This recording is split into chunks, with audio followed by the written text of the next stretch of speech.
Assalamualaikum warahmatullahi wabarakatuh. Perkenalkan, nama saya Neng Sipa dari Program Studi Pendidikan Guru Sekolah Dasar Tingkat 2 Universitas Muhammadiyah Tasikmalaya.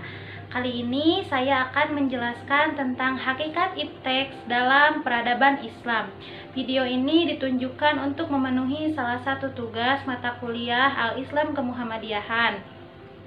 Yang pertama ada konsep ipteks dan peradaban muslim. Ipteks dan peradaban muslim, ilmu pengetahuan, teknologi, dan seni adalah lapangan kegiatan terus-menerus dikembangkan dalam peradaban muslim.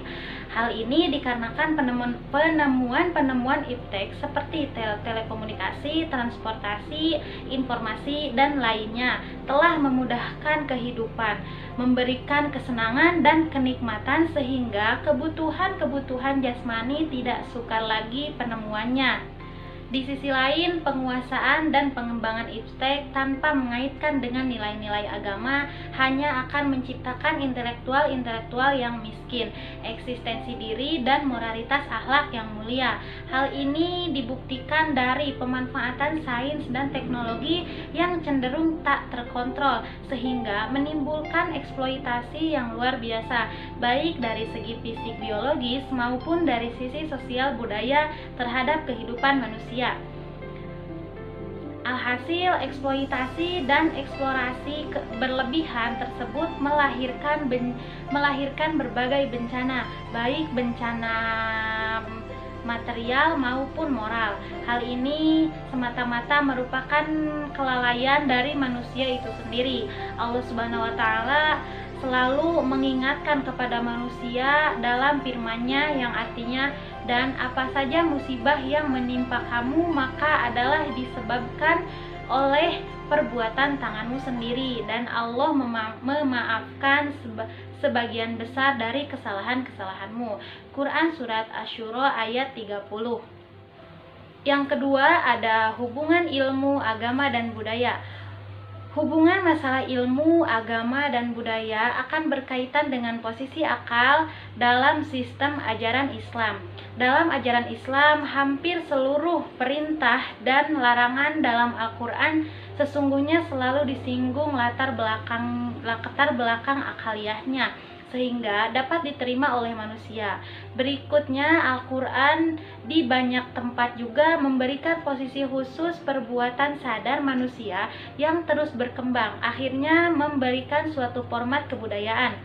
Kebudayaan secara ringkas, dengan demikian adalah media manusia untuk berhadapan dengan dirinya, alam, dan Allah. Di sisi lain juga, posisi Al-Quran sebagai kodifikasi wahyu adalah cara Allah Subhanahu wa Ta'ala memberikan petunjuk kepada manusia untuk secara terus-menerus membentuk kebudayaannya sebagai proses agar manusia yang taat perubahan memperoleh kebahagiaan hidup. Perkembangan ilmu pengetahuan di suatu sisi memang berdampak positif, yakni dapat memberikan kualitas hidup manusia. Berbagai sarana modern industri, komunikasi, dan transportasi terbukti amat bermanfaat. Tetapi di sisi lain juga tidak jarang ipteks berdampak negatif karena merugikan dan membahayakan kehidupan dan martabat manusia. Yang ketiga ada hukum sunnatullah atau kausalitas. Hukum sunnatullah atau kausalitas bisa disebut juga sebab akibat, pada dasarnya telah muncul seumur dengan peradaban manusia, bahkan seusianya dengan alam semesta ini dan realitas eksistensinya itu sendiri. Manusia sebagai makhluk yang berakal berupaya mencari sebab-sebab dari setiap kejadian, dan mengetahui sebab berarti memahami akar dan sumber akibat atau kejadian. Sunnatullah dapat diartikan sebagai cara Allah memperlakukan manusia yang dalam arti luasnya bermakna ketetapan-ketetapan atau hukum-hukum Allah yang berlaku untuk alam semesta. Dengan demikian, sunatullah adalah ketentuan Allah, suatu ketentuan hukum logika yang mempunyai hubungan sebab akibat dalam kejadian ilmiah atau dapat disebut juga hukum alam.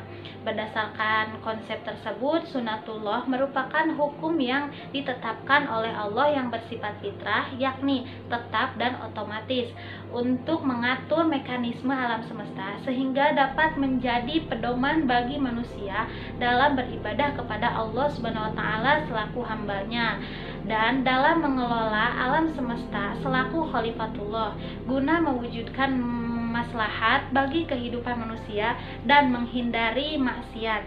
Dari saya dicukupkan sekian. Terima kasih. Mohon maaf apabila ada kesalahan. Wassalamualaikum warahmatullahi wabarakatuh.